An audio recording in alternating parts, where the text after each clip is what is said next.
LinkedIn presents. I'm Rufus Griscom, and this is The Next Big Idea. Today, Derek Thompson's rallying cry for abundance.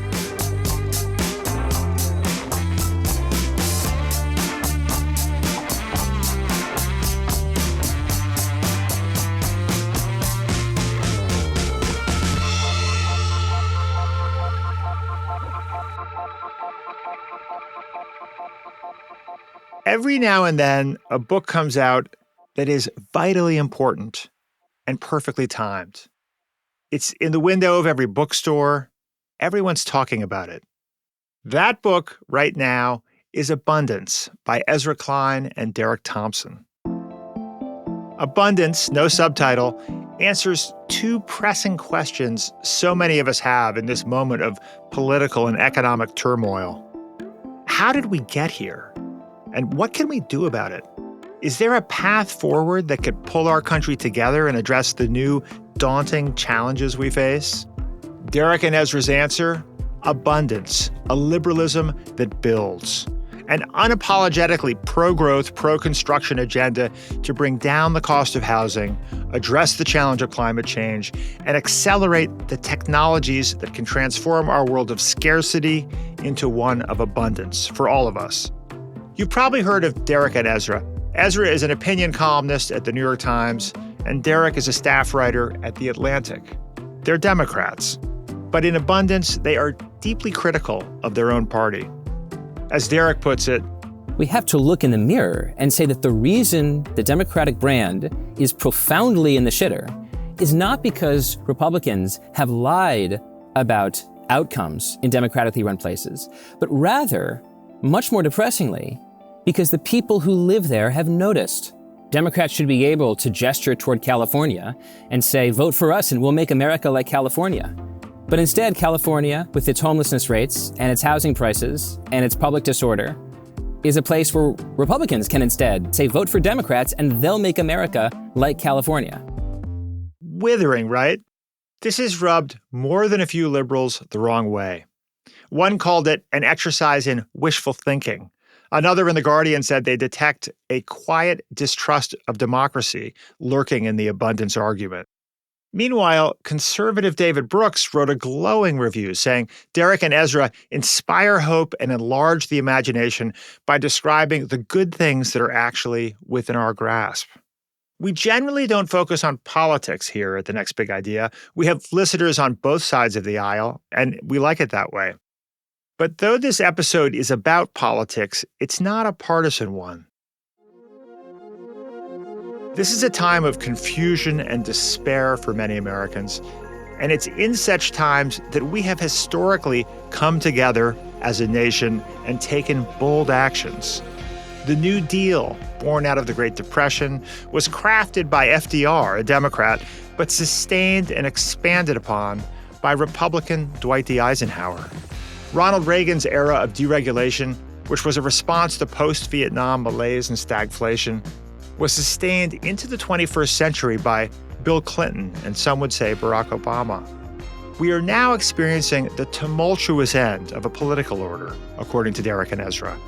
We need a new one, an agenda that cuts across party lines and invigorates conservatives and liberals alike.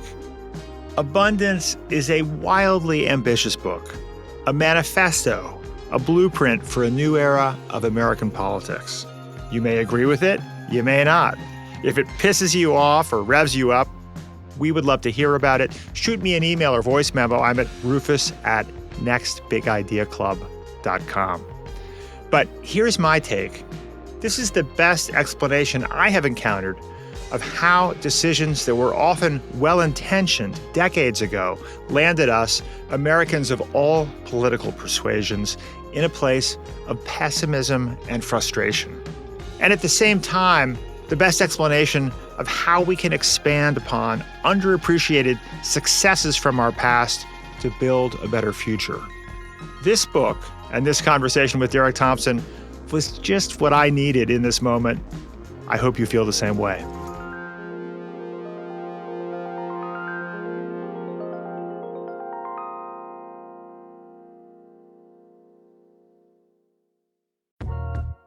Hi, I'm Jonathan Fields. Tune into my podcast for conversations about the sweet spot between work, meaning, and joy, and also listen to other people's questions about how to get the most out of that thing we call work.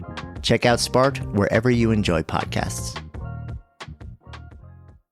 From LinkedIn News, I'm Jessie Hempel, host of the Hello Monday podcast. Start your week with the Hello Monday podcast. We'll navigate career pivots. We'll learn where happiness fits in. Listen to Hello Monday with me, Jessie Hempel, on the LinkedIn Podcast Network or wherever you get your podcasts.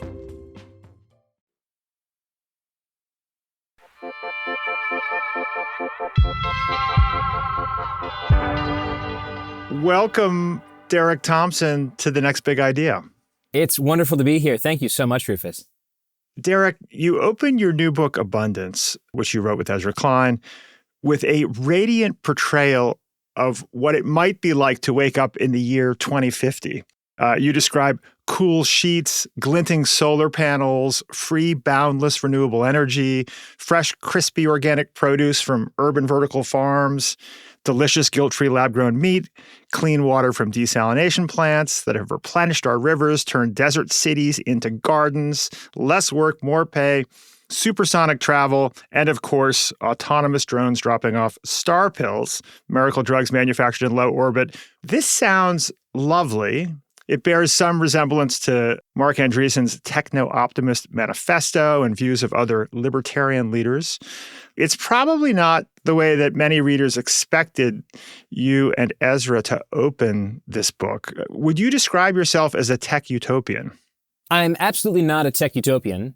I'm just someone who believes that technology, generally speaking, is good in that it expands human agency and allows us the potential to build better futures. I also think that any reasonable understanding of technological history suggests that tech can be used for bad. I mean, the Haber-Bosch process, which might be the most important agricultural process invented in the 20th century that allows us to fix nitrogen out of the air and makes it easier to create fertilizer to feed the world, was co-invented by the same person who designed most of the Germans' weapons of chemical warfare in World War I. So the very same weapons or the very same elements of technology that can be used to save and feed the world can also be used to murder hundreds of thousands of people in trenches in the 19-teens. This is the reality of technology. But that said, I really wanted to start this book with an optimistic vision of the future, because I too often feel like politics in America does not have a positive vision that it seeks to pull into view. Instead, what politics today is very good at is articulating a negative vision, right? Trump or Elon Musk or the Republicans at the White House can tell you all of the ways that they are different from the quote-unquote woke left. And Democrats, for their part, are very, very good at telling you the infinitude of ways that they are not Trump Republicans. But what is the world that each side is trying to build? We're talking in the middle of a market crash caused by the Trump tariffs. Yeah. What is the world that Trump is trying to build with this across-the-board tariff structure? What is the world that Democrats think they should build with their own trade policy? I find that these positive visions of the future are so rarely articulated. And in a book that's all about abundance and how to build a better future, I thought it would be not only fun, but also philosophically important for us to begin with this positive vision of the world that we're trying to pull into view to allow readers to judge us in terms of whether or not we, throughout the book, describe a set of processes that are more likely to bring that world into view rather than block it from our future. You've pulled us from this fantasy of what 2050 might be into our rather unfortunate reality. The stock market's down another 4%, as you say. We're into a bear market. It's kind of a brutal morning here to start the week. We have a president who is, accelerating this trade war, now infuriating a lot of people on his own side of the aisle. But meanwhile, 27% of voters have a positive view of the opposition party, the Democrats, a historic low. So it really is kind of a dark moment, isn't it? What the hell happened here, Derek? How did we get here? Well, there are so many different parts of here that we got to, and I'm trying to think of which parts are most efficiently explained. Let me talk about that 27% number. Democrats, I think, have lost the trust of their voter base for a few reasons. Number one is they've lost the war on affordability. If you ask Americans who switched from the Democratic to the Republican column in 2024, why did you switch your vote? Overwhelmingly, the number one answer was unaffordability. If you ask young people who we would historically expect to vote for Democrats, why instead they voted in relatively historic numbers for Donald Trump, the answer was overwhelmingly affordability.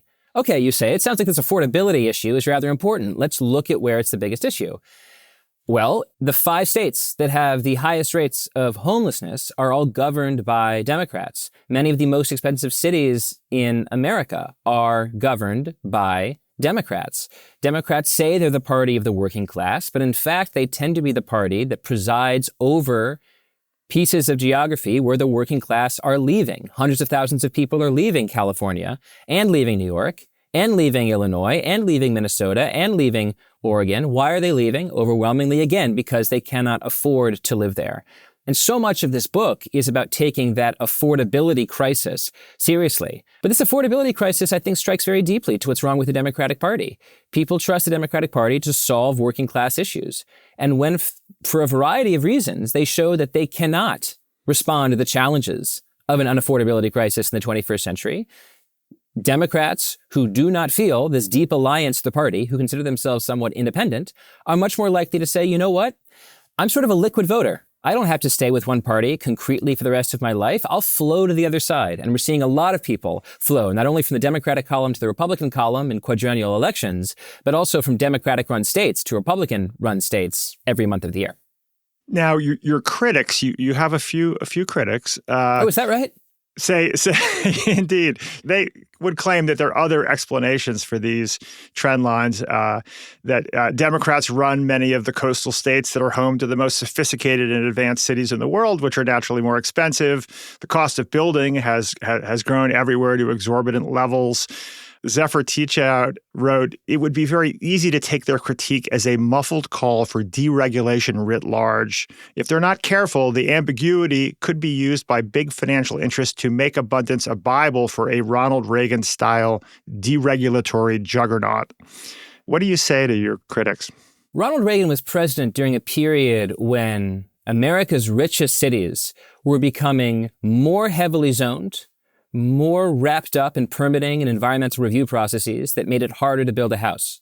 So we have a very strange relationship with this idea of Reaganite neoliberalism. We think of it as a world in which the physical world was deregulated. But in fact, building in the physical world became highly regulated throughout Reagan's presidency and Clinton's presidency and Bush's presidency and Obama's presidency and Trump's and Biden's and now continuing with Trump number 2.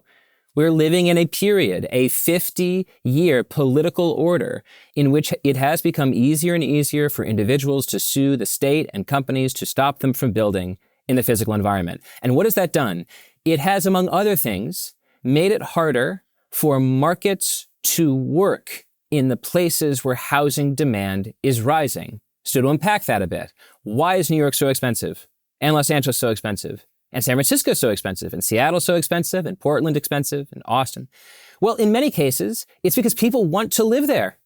People want to live in New York. Prices are rising as demand rises.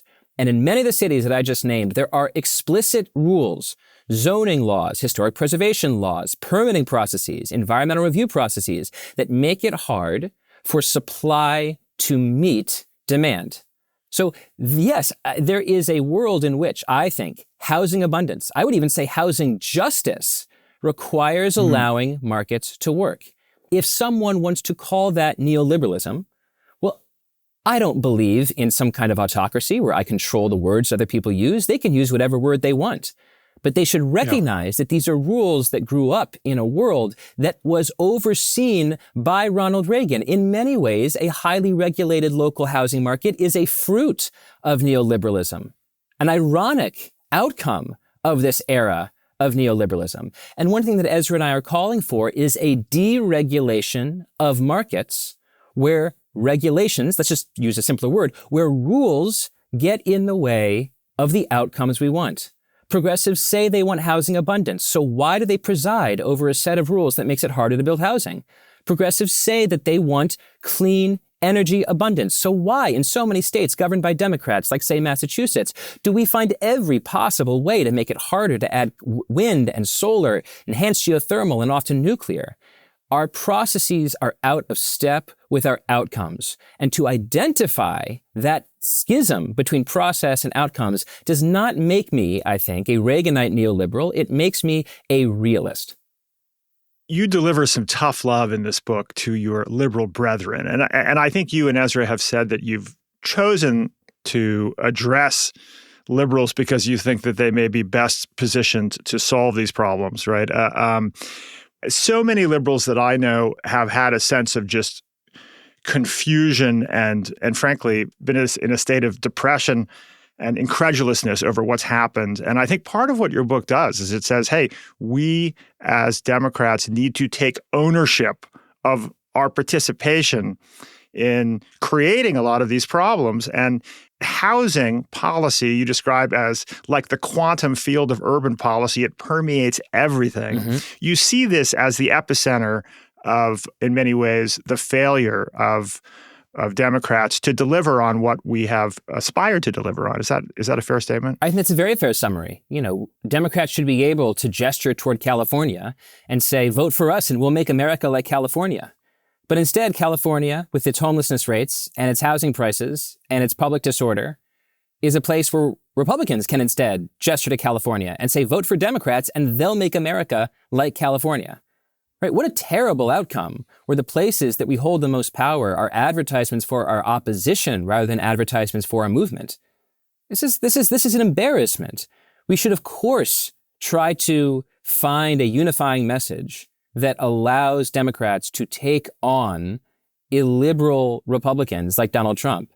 But I think at the same time, we have to look in the mirror and say that the reason the Democratic brand is profoundly in the shitter is not because Republicans have lied about outcomes in democratically run places, but rather, much more depressingly, because the people who live there have noticed.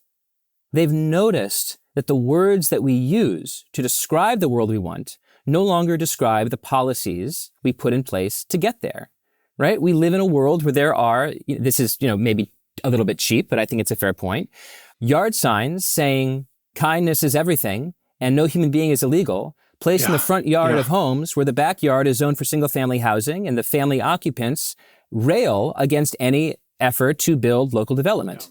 If you're going to have YIMBY progressivism in your front yard and NIMBY opposition in your backyard, well, eventually don't you think that some people might notice that you're full of shit?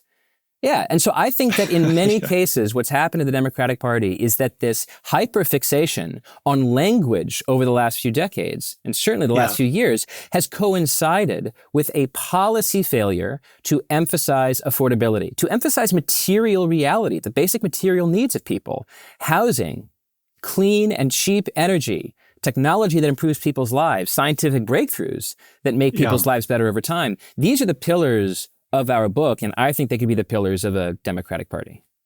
And some would say, well, we have these extraordinary cities that inevitably have gotten ever more expensive, and it's okay that there's this sort of sorting of people in different geographic locations.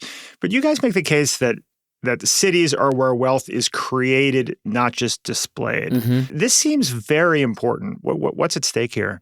Cities used to be escalators for the middle class, and now they're penthouses for the upper class. And this wasn't an accident of history. It was a consequence of policies that were passed. If you look at American history over the last 100 years, for most of the 20th century, if you moved from a poor area to a rich city, if you were a janitor or a firefighter or a low-income service worker, you were likely to find a way to work your way up into the middle class, that it made sense to seek the American dream by moving to rich cities. But what's happened since the 1970s, 1980s is that we've had this schism. It's almost as if the American dream itself has been torn in two. If what you want is affordable living, you should move to a poorer place in America.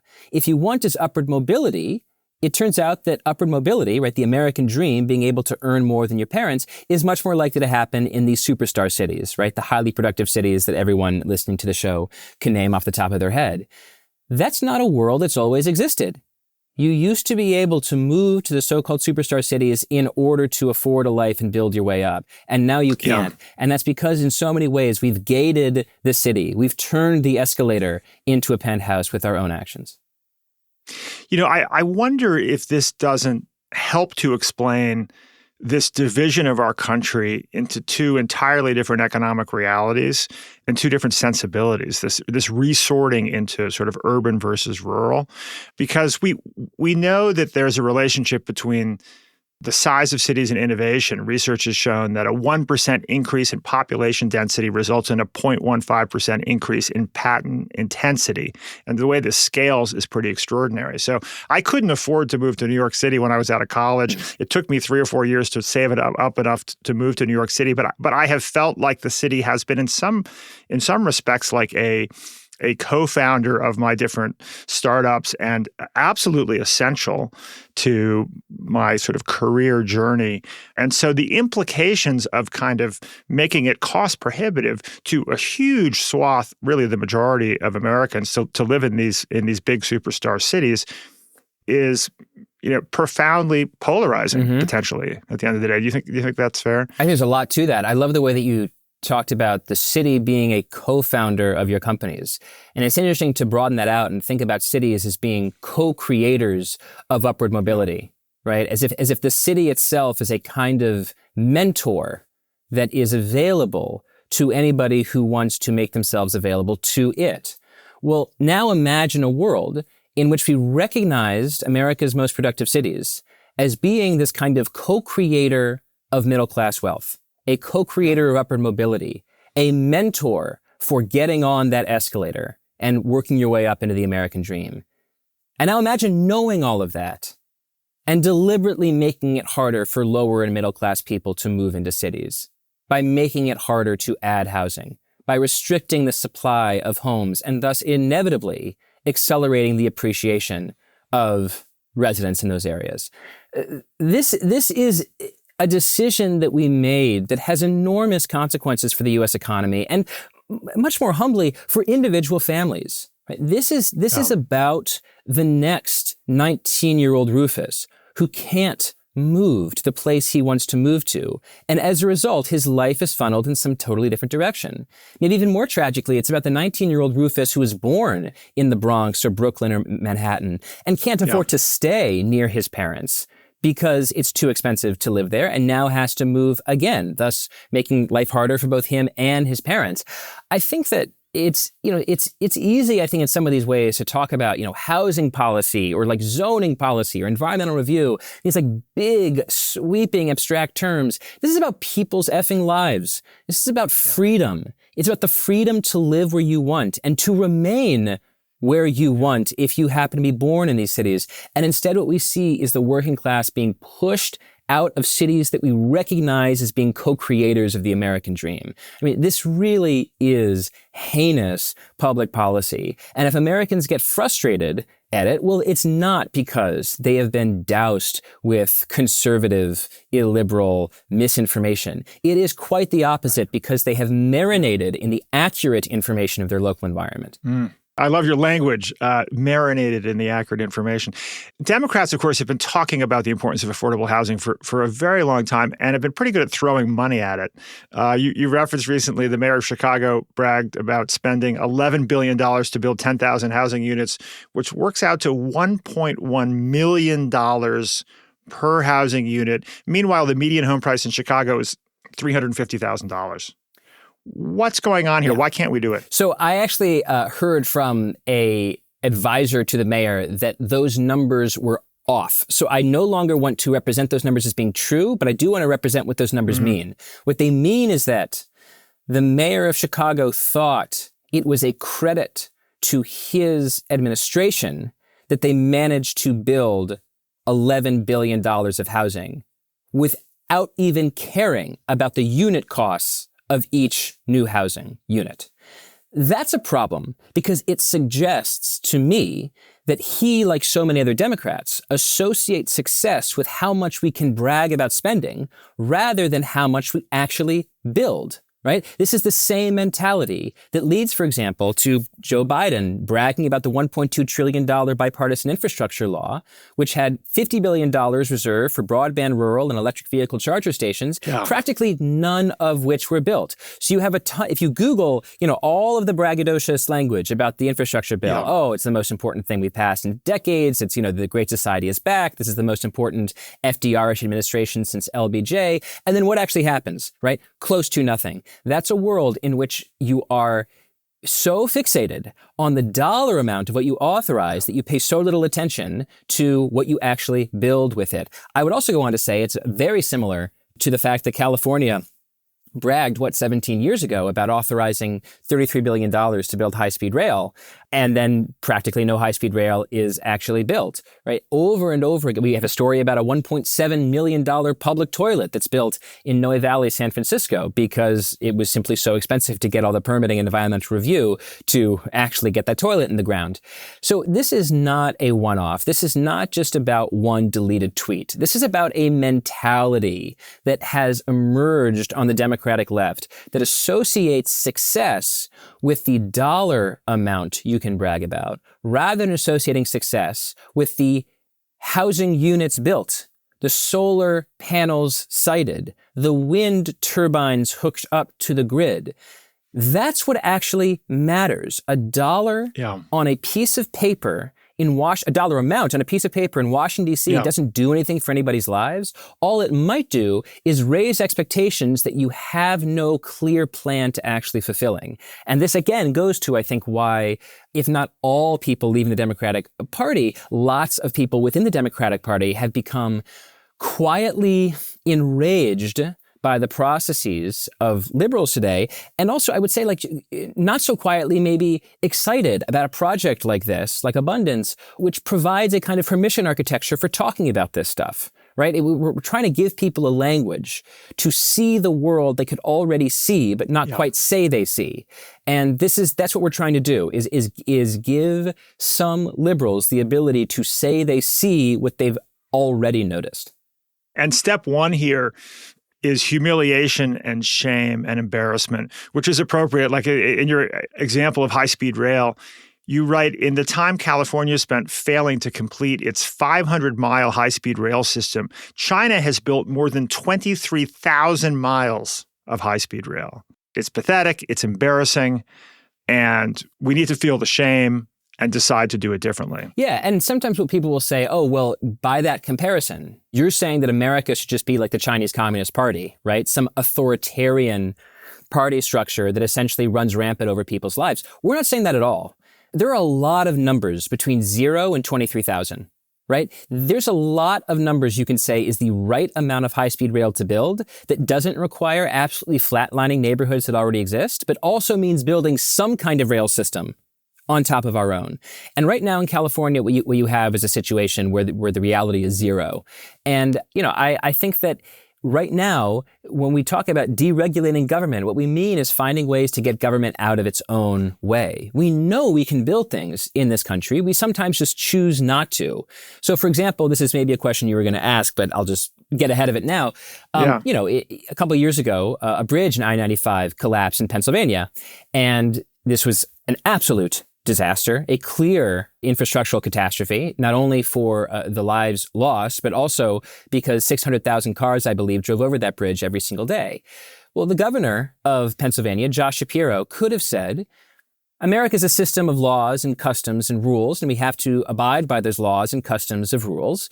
And so it's going to take 12 to 24 months to build this bridge. Well, he didn't say that. He declared an emergency declaration. He waived environmental review. He waived the procurement process. He pointed to 2 local contractors, said, hey, you, both union labor, you're both rebuilding this bridge. You're going as fast as possible. You're working in 24-hour shifts. This can't be built in 24 months. It has to be built in less than 24 days. It was instead built in 12 days, right? So here we have a very, very simple model of bridge go down, bridge got to go back up. In the middle, there was a recognition of a crisis, right? The crisis served as a focusing mechanism to allow us to build. My claim is that crises are political determinations. It is up to our political leaders what counts as a crisis. And I think if you look clearly at the world, you will see there are fallen bridges all around us. They're just not actual bridges that have collapsed.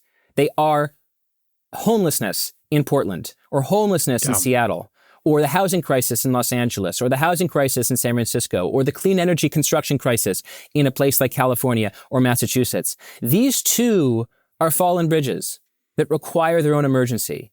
But we are so blinded to or so, maybe the better word is habituated to the existence of these processes that we can't even see the fallen bridges in front of us.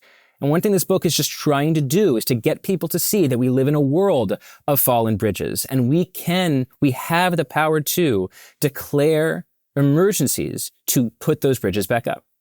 You point out that regulations are just rules, and rules are invented by humans, and they can be modified, and we can get things done. Of course, there's a trade-off, arguably, between the inefficiencies of pluralism and the checking mechanism, right? So how do you think about how far we go? We know that autocracy is highly efficient.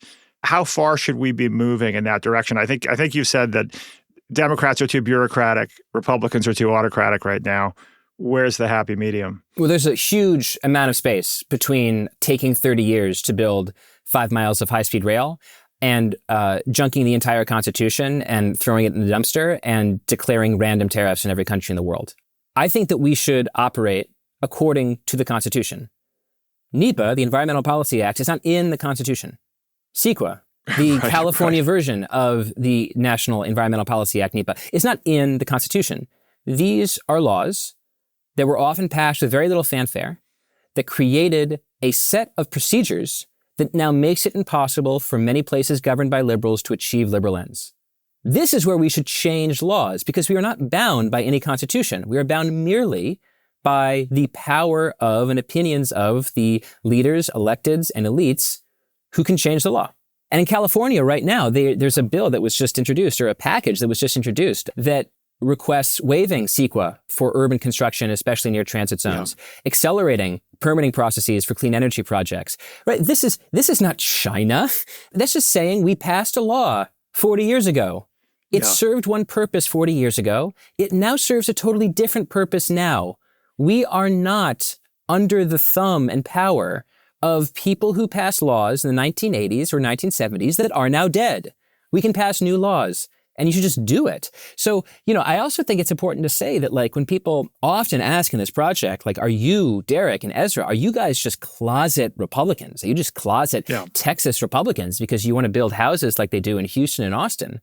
It's well, two things. Number one, I'm enough of a comfortable progressive and Democrat to say that if another state or another country has a better idea, I think we should do that, right? Norway has a sovereign wealth fund. That's interesting. Doesn't make me Norwegian to say I think we should maybe take a look at that. right? Madrid builds transit and trains about 10 times cheaper than New York State. Does it make me a Spanish citizen to say that maybe New York City should take a page out of Lisbon and Madrid when it thinks about building more efficient transit? It doesn't make me a Texas Republican either to say, hey, maybe some of the Texas laws that govern zoning and permitting processes in Houston and Dallas should be imported to California where the housing crisis is most severe.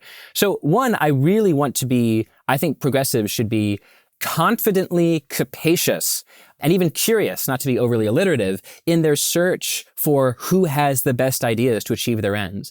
But the second point is that it's about ends. Our ends in this book are clear. We begin with a sci-fi vignette of the world we want to build. We want housing abundance and clean energy abundance, right? Are we just Donald Trump Republicans in Democratic clothing? No, Donald Trump wants to shut down global trade because he does not understand the concept of a trade imbalance. Right? We don't want to shut down global trade. We recognize that in many cases, making manufacturing stronger requires creating a friend-shoring free trade zone that allows more parts to flow freely into the U.S. to create a strategic reindustrialization in AI and shipbuilding and other areas that are critical to national security. So no, I don't think we're Trump Republicans at all. I think we are curious Democrats. And if the best ideas for, say, siting clean battery technology manufacturing plants comes from rural Georgia rather than San Francisco, I don't care what the vote share of rural Georgia for Donald Trump in 2024 was in order to say, that's a really good idea. Maybe we should steal it. And the results, as you say, speak for themselves. I think more renewable energy has been created in Texas than in California. You describe how we got here and how well-intended policies in the 60s related to the environmentalist movement had unintended consequences down the line. Could you speak a little bit to that? Sure. So I was having a conversation with Larry Seltzer, who is the CEO, I believe, of the Conservation Fund. And he made this really interesting point where he said that there's been 3 ages of environmentalism in American history. In the early progressive era, the early 1900s, you had the era of conservation. And this was the era of John Muir and Teddy Roosevelt, the birth of the national park system. And, Teddy Roosevelt was so taken by the beauty of Yosemite at a time when industry was despoiling the planet that he said, what we need to do is to take a map and draw little circles in that map and little squiggly squares, and those represent national parks, and industry cannot penetrate into those parameters. That's the age of conservation. But the age of conservation, while it was a step forward for its time, was not sufficient to answer the problems of the next 50 years. Because what ended up happening is that the water and the air and the forests of America were made absolutely disgusting and ugly and poisoned by the Industrial Revolution that continued throughout the 20th century. I mean, the air in Los Angeles was famously horrific. The air in New York was killing people. The lakes and rivers of Cleveland and Ohio were burning, and the the rivers of literally on fire. Literally on fire. So we needed a new paradigm.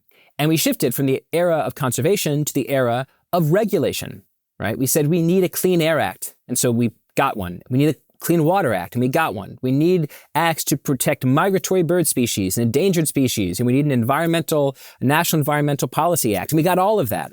And at the same time, there were legal changes that sort of happened on a parallel track that made it easier for individuals to sue the state and government to stop them from building in the physical world, which halted the flow of dirty industry. So that was the age of regulation, and it responded to a problem of its time. But the environmental crisis of the 2020s is not that America's water is too dirty. It's not that America's air is too dirty. In many ways, America's air and water is cleaner than it's been in hundreds of years. The environmental crisis of our time is climate change. And that's not a problem that can be fixed by monitoring the parts per million of particulates in the lakes and rivers of Ohio. It has to be fixed by building new clean energy technology that creates energy superabundance while allowing people to live modern lives. The only alternative is telling people they can't live modern lives. And woe unto the political movement whose theory of change over a 50-year horizon is consistently promising people that their living standards have to go down. I mean, we're living through a period right now where if you are invested in the stock market, your living standards to a certain extent, from a wealth effect standpoint, are going down. How much do people like it? Are people like, yeah, this is absolutely fantastic. I love seeing $5 trillion wiped out from the stock market. No, people like number go up. People want growth. So we have to power growth with clean energy. And that requires a new paradigm shift. The era of regulation makes it harder to build in the physical world, not easier, which means that in many ways, I think the writer Noah Smith put this very beautifully, we put landmines in the ground to halt the spread of industry. But now those very same landmines halt the spread of clean energy production, making it harder for us to build the world we want in the 21st century. And I think that simply militates toward us writing a different set of rules that make it easier to build the kind of clean energy that will allow us to power a modern economy without asking people to accept permanently lower living standards. So you see this as a moment when a political order is breaking down. You've described this as a molten moment, a rare period in American history when the decline of one political order makes way for another. I think this is both frightening and a real opportunity. Can you speak to political orders and what transition is happening now as you see it? Sure. Well, I just offered a kind of like triptych theory of environmentalism in America. And political orders is another triptych theory. So if you've reached this part of the podcast and your favorite art style is triptychs, then you're in Valhalla right now. So there's a University of Cambridge historian named Gary Gerstle who has a theory called political orders. And his theory of political orders says that the way America moves forward in the world is not by the parties fighting each other day after day, but rather through the tacit agreements and consensuses that exist underneath those headline disagreements. So, for example, in the 1930s, there was a political order created by the internal crisis of the Great Depression and the external threat of socialism. And that political order was New Deal liberalism. FDR created it. It was an era of muscular government that both extended social welfare and built like crazy in the physical world in order to grow American wealth. And you know it's a political order because the next Republican president, Dwight Eisenhower, acquiesced to it. He was a huge fan of social welfare, wanted to expand Social Security, wanted to expand the construction projects of the New Deal era with, for example, the Interstate Highway Act. But the New Deal order fell apart in the 1970s, and it fell apart because there was a new internal crisis and a new external threat. The internal crisis was stagflation, which coincided with America losing a lot of institutional trust as we were bogged down in Vietnam. And there was a new external threat too, because the Soviet Union represented a specific threat to America that was distinct from the threat of sort of spectral socialism in the 1930s. And so the new political order was what Gerstle calls the neoliberal order. And I think the best way to think about this is that there was a sort of twin revolution of individualism on the left and on the right. On the left, you had a anti-the man, anti-bureaucrat revolution of beatnik poets with the so-called New Left. And on the right, you had this idea that built on the writings of conservative economists like Milton Friedman that said, there's too much government planning and it's holding back America. We need to unleash the animal spirits and grow by empowering the individual. And so it was an era of freer trade and deregulation and attacks on government. You know, Reagan's famous line, the scariest words in the English language are, I'm from the government and I'm here to help. And that created an age of neoliberalism that was, again, acquiesced to, you could say, by Bill Clinton. That Bill Clinton was like the Dwight Eisenhower of his time, the out-party president whose policies in many ways venerated the policies of a predecessor from the opposite party. And, you know, what Gerstle says and what Ezra and I agree with is that that political order is breaking down. People are losing faith that neoliberalism is the path forward. You can see this in people like Bernie Sanders and even Joe Biden calling for new kinds of industrial policy to take on China. You can certainly see it in Donald Trump and Republicans acquiescing in a very strange way to this, you know, berserk situation of tariffing the entire world with random numbers. Right. And it's breaking down in other ways too. I think that if you look at, you know, the popularity of the Democratic and Republican parties, people have just lost faith in the system writ large. It's an era of profound anti-status quo rage. And so Ezra and I think that the time is ripe for the creation of a new kind of political order.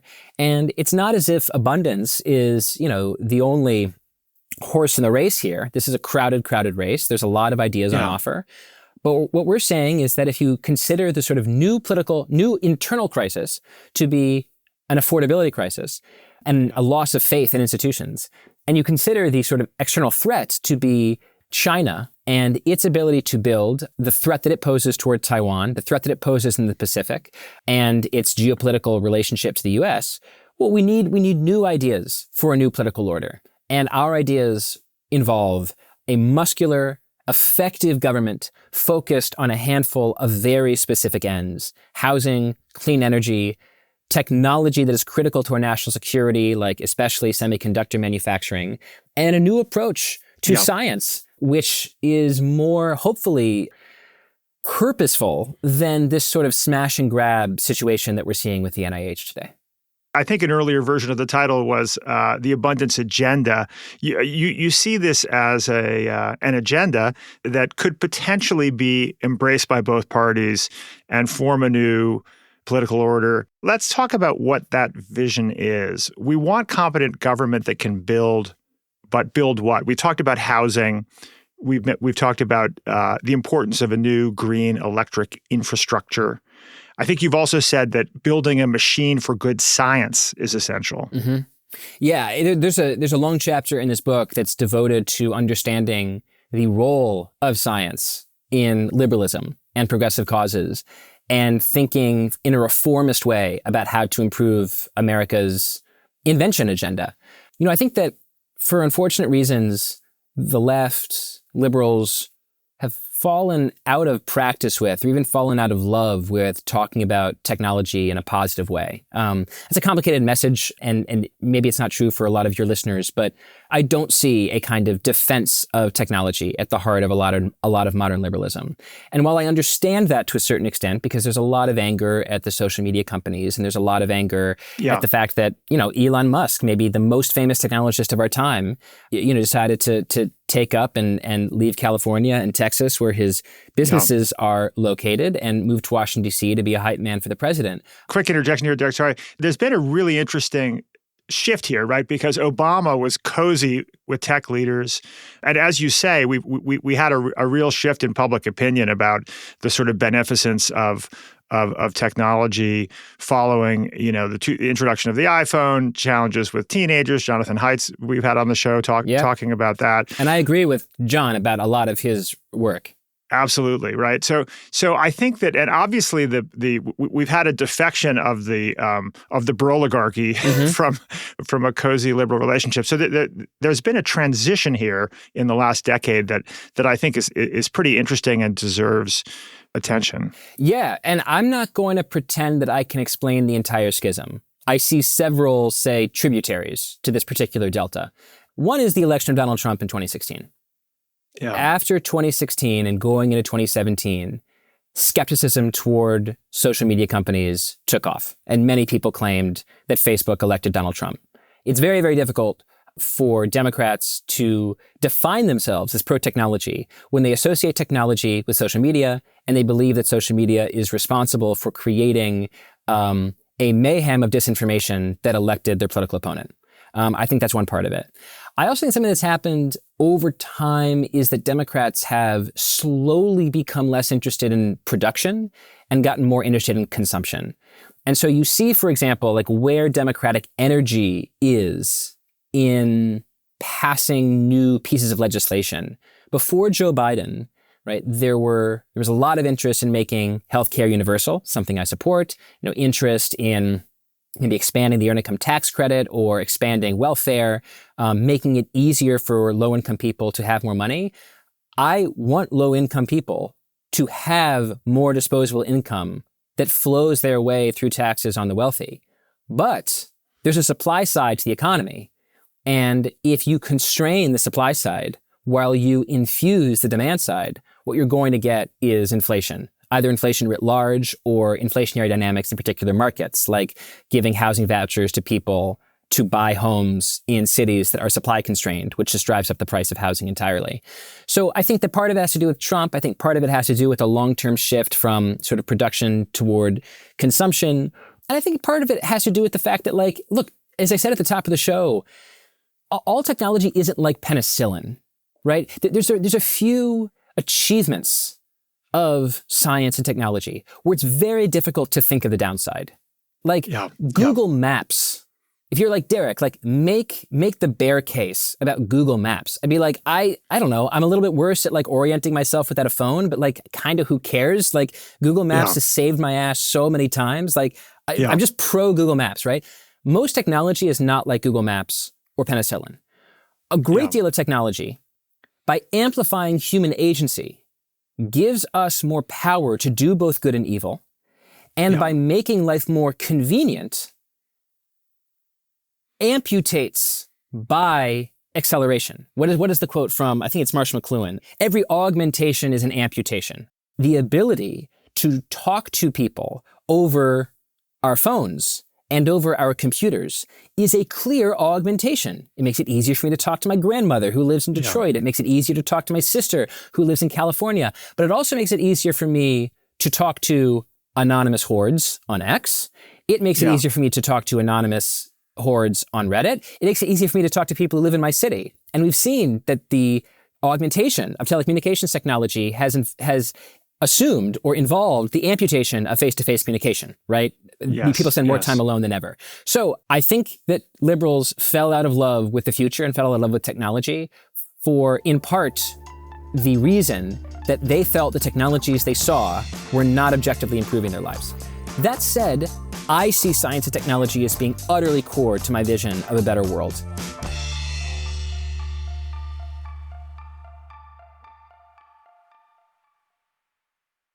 Hi, I'm Adam Grant, host of the podcast Rethinking, a show where I talk to some of today's greatest thinkers about the unconventional ways they see the world. On Rethinking, you'll get surprising insights from scientists, leaders, artists, and more. People like Reese Witherspoon, Malcolm Gladwell, and Yo-Yo Ma. Hear lessons to help you find success at work, build better relationships, and more. Find Rethinking wherever you get your podcasts. Brace the rudders! Raise the sails! Raise the sails! Captain, an unidentified ship is approaching. Over. Roger. Wait, is that an enterprise sales solution? Reach sales professionals, not professional sailors. With LinkedIn ads, you can target the right people by industry, job title, and more. We'll even give you a $100 credit on your next campaign. Get started today at linkedin.com/marketer. Terms and conditions apply.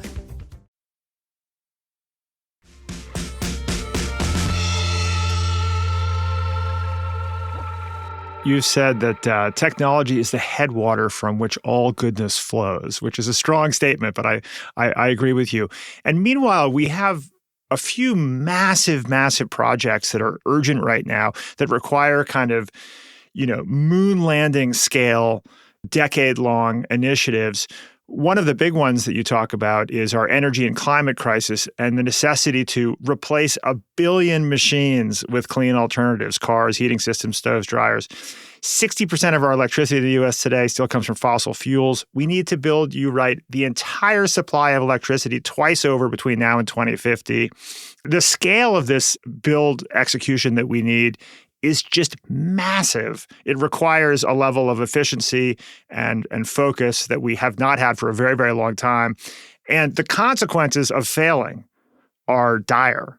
Well, the consequences of failing are bringing into existence a world of climate change that is really fundamentally unpredictable, right? Like climate change in many ways is a bit like artificial intelligence in that it's not that any one particular outcome becomes inevitable, but rather that the more it advances, the more the range of negative outcomes grows. And I'm not here suggesting that AI is as explicitly or inevitably bad, so to speak, as anthropogenic climate change, but rather that, as with many technologies, you could say, climate change expands the distribution of possible outcomes in a world of rising AI advancement and accelerating climate change. The fat tail becomes the whole head. And that's the version of the world to fear a little bit. So, one point that Ezra makes in the beginning of that chapter, this is his language, and I think it was wonderful when I first read it on the page. He said it's interesting that liberals are often thought of as the party that seeks to change the world, and conservatives are the party trying to conserve the world as we know it. But in climate change, it's almost the opposite, because it's liberals who want to conserve the biosphere and the global average temperatures that we know we can live in, while it's conservatives who are essentially blasé about allowing the biosphere and the planet to accelerate toward a future that we have no certainty of its outcomes. So you're right. It's the production challenge before us is massive.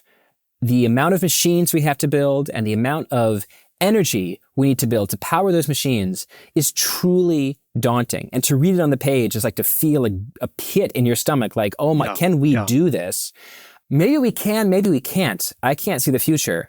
But surely a party that believes in climate change should be obsessed with making it easier to build. And instead, what you have is a party that after the passage of the Inflation Reduction Act, the Democrats, after the passage of the Inflation Reduction Act, you had a party that I saw being essentially blasé about Manchin-Barrasso permitting, even though pretty much every clean energy expert understood that you can't just subsidize clean energy, you have to make it easier to permit. But we essentially did number one, declared victory, and then found a way to stop number two.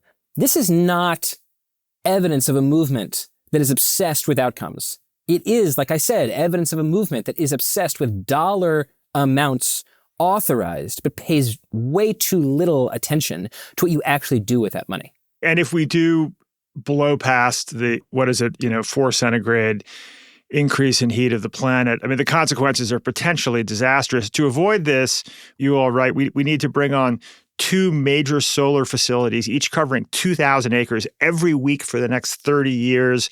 We need to deliver the electricity through tens of thousands of miles of transmission lines, which requires building those at paces that are unprecedented. There are also variables like building new decarbonization technologies, right?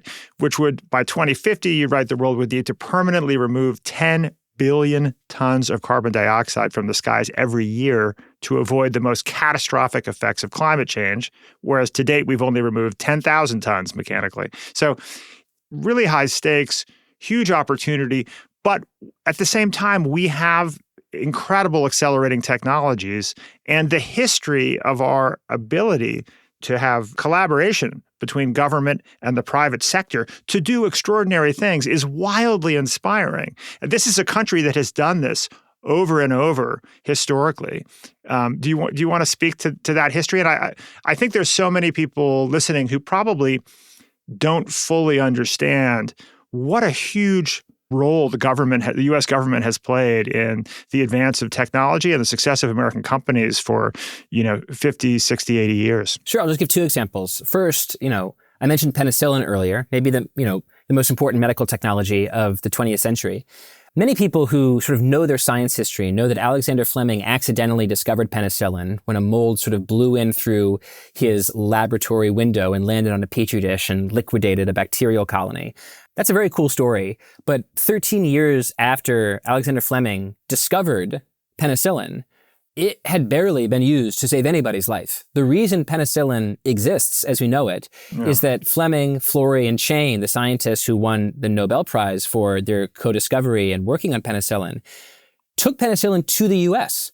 And the Wartime Office of Scientific and Research Development took this science project and massively scaled it up, figured how to grow penicillin in batches, found ways to move it through phase 3 clinical trials, tested it in people, and then shipped it all over the world, right? Penicillin was discovered by accident, but it was not produced by accident. It was produced by explicit government policy.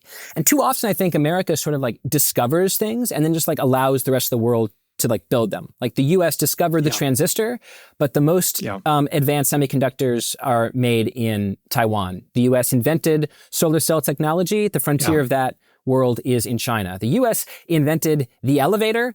Elijah Otis, I believe, in the 1840s, 1850s. Yes. Other countries like, Japan are much better at building downtown urban apartments as they meet local demand.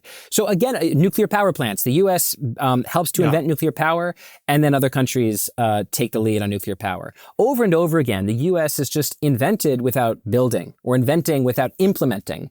One more recent example that I think is really interesting that no one seems to talk about anymore is that in 2020, the Trump administration had this program, Operation Warp Speed, that spent, frankly, very little money, a couple $2 billion, to accelerate COVID vaccine technology. And by doing so, took like the land speed record for vaccine development from like 10 years to 10 months. Yeah. No one talks about Operation Warp Speed anymore because, Republicans have become an anti-vax party and Democrats don't want to give Trump credit for anything. But this was a brilliant policy. And any sane country in any sane world would come out of 2020 and think, should we be doing Operation Warp Speed everything? Should there be Operation Warp Speed for dementia and inflammation and schizophrenia and certain kinds of cancers? Like maybe in some of these cases, a pure OWS strategy won't make sense because we're not close enough on the science, the same way we were so close with synthetic mRNA to being able to make the spike protein or get our cells to manufacture a spike protein that we could teach our bodies to attack.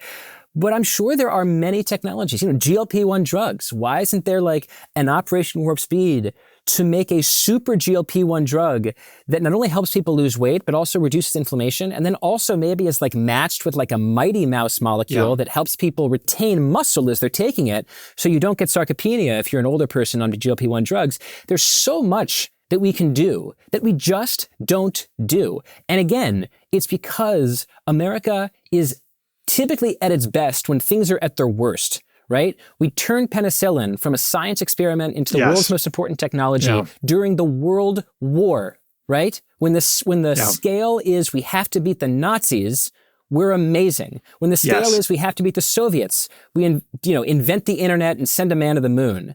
But when we can't see the fallen bridges, when it's just sort of like when it's just us deciding that the world as it exists is a world that's acceptable, we don't take these steps that we know to work. We don't announce Operation Warp Speed for, say, everything. And that's enormously frustrating to me. I love that section on Operation Warp Speed.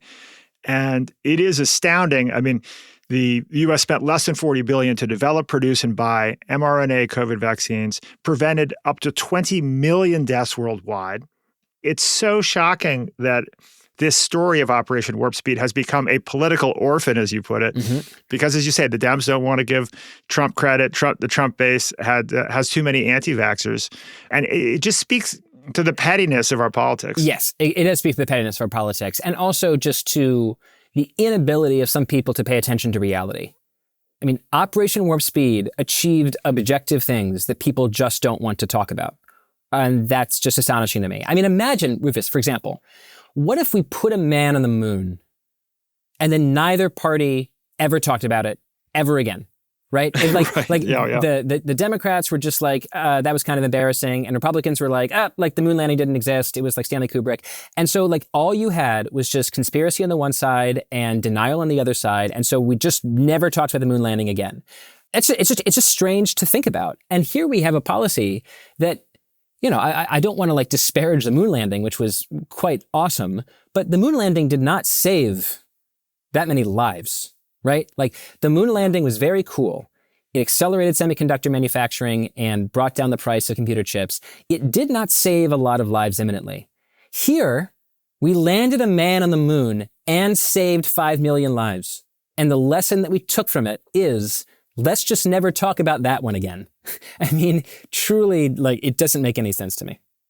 Well, but the point is that we can do it. We've demonstrated that we can do it. You quote John Arnold, co-chair of Arnold Ventures Philanthropy. America has the ability to invent. China has the ability to build. The first country that can figure out how to do both will be the superpower. So we've had this incredible track record of inventing technologies. We've been really bad at deploying them. And we're in a moment where we have an urgent need to develop these technologies quickly. So it's a great time to come together and make these things happen.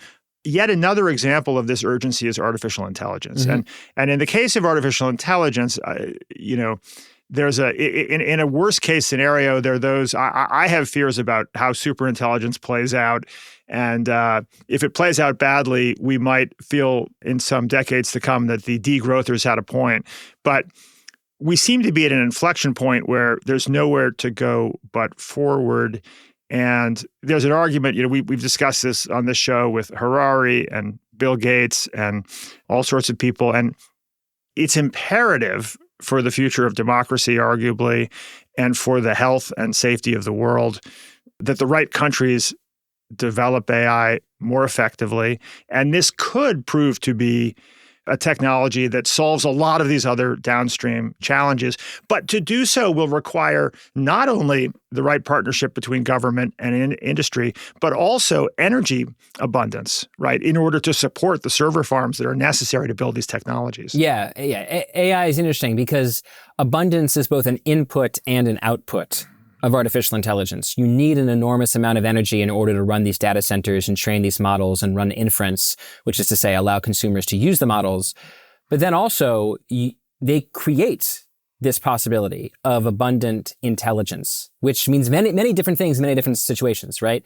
Abundant intelligence, for me, means being able to run deep research queries on dozens of different ideas every single week to open me up to all different kinds of wells of expertise that I can, certainly not just copy and paste in articles. That's incredibly lame, but ask people about, right? Right now, for example, I want to understand how have tariffs changed global economies in the past, right? Most famous tariff of the 20th century, Smoot-Hawley tariff. What actually happened? Who was Smoot? Who is Hawley? How do we get that tariff? Who is it for? How do the politics of the tariff work? How did it change the economy? This is a great opportunity for me to use artificial intelligence to learn what questions to ask when I call the experts who wrote the books to tell me what the answers are. So artificial intelligence means something very specific to me. It means something very different to someone who's a software programmer, something very different maybe to someone whose job is to figure out what kinds of already approved FDA drugs he can repurpose to treat a patient who's suffering from an off-label malady. The possibility of these tools is immense. But at the same time, I'm deeply worried about AI. I'm worried about AI in national security, but I'm also worried about AI in prosaic ways. I think artificial intelligence is honestly going to solve. It's going to be like an Einstein of EQ before it's an Einstein of IQ. Yeah, which we didn't expect. Yeah. Which we didn't expect. Already people are using it to be a friend, be a girlfriend, a boyfriend. And that, I think, is going to increase, especially as young people come up in a world where their social lives are more mediated by phones. It's going to feel less weird to go from, well, all my relationships are just text bubbles on a screen anyway. Right? I'm just texting people all day, to a world where, oh, you know who's really good at sending back text bubbles that validates me, and they're always available, and they never have a life of their own to live, and they always just give me the best feedback, and they can be a clinical therapist, and they can be a philosopher, and they can be a friend, and they can be a lover, and a tutor. Or a tutor. Right. That's where they're going to lean heavily on these technologies. And I genuinely do think, as weird and scary as it is to say, that we're going to discover that a lot of young people find that it's easier for them to pull the essential elements of friendship from silicon rather than from carbon. And we're going to be dealing with that crisis for a while. Yeah. So Derek, how do we sell this abundance agenda? I'm now abundance-pilled. I'm sold. You say political movements succeed when they build visions of the future imbued with virtues of the past. Can we make an argument to people on both sides of the aisle that abundance is inherently a deeply American agenda? I think both parties, in a way, already know that abundance is a deep-seated and deeply braided American virtue. The problem is it's so easy to be distracted by the headlines of the day.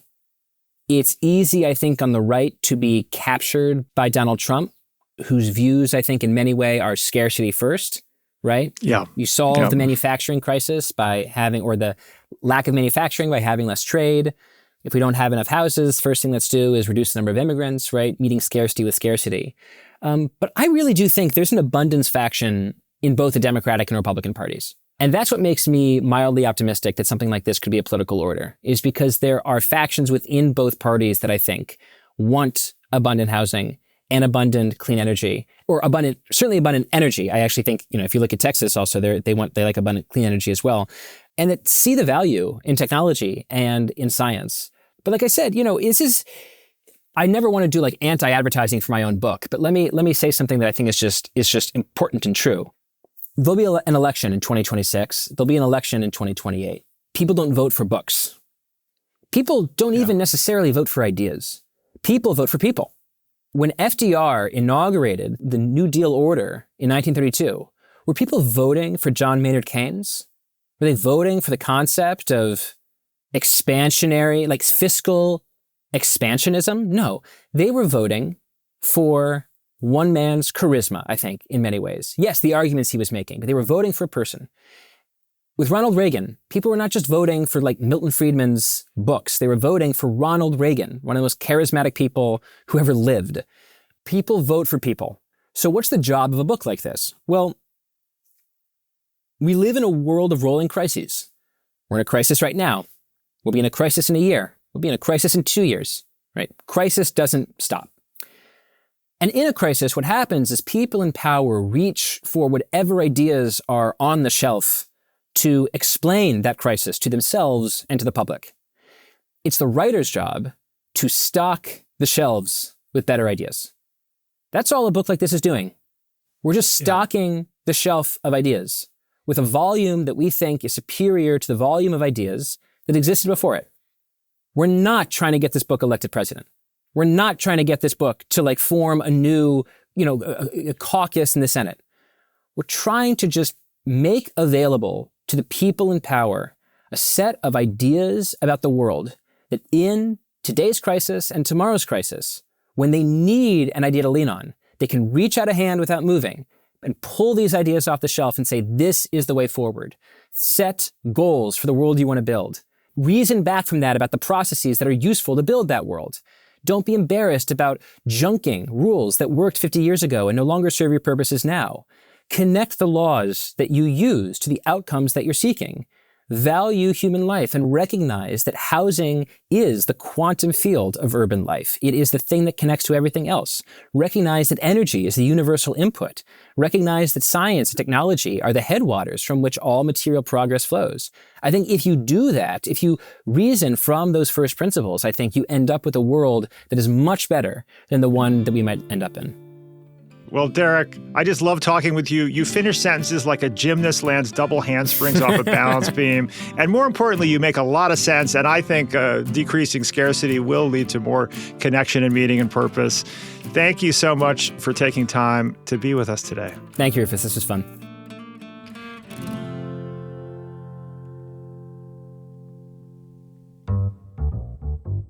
Abundance by Derek Thompson and Ezra Klein is out now. And it's selling like hotcakes, which is really inspiring. I love to see a book like this, a book that's full of big, bold thinking, even if some of it is contentious, near the top of the bestseller list. What did you think about this episode? What did you think of Derek's message? Do you buy it? Does it bug you? Do you want to learn more? As I mentioned at the top, I'd love to hear from you. You can send your comments or a voice memo to rufus@nextbigideaclub.com. We might just play it on the air. Today's show was edited and produced by Caleb Bissinger. It was mixed by Mike Toda. The team at the LinkedIn Podcast Network always has an abundance mindset. I'm Rufus Griscom. See you next week.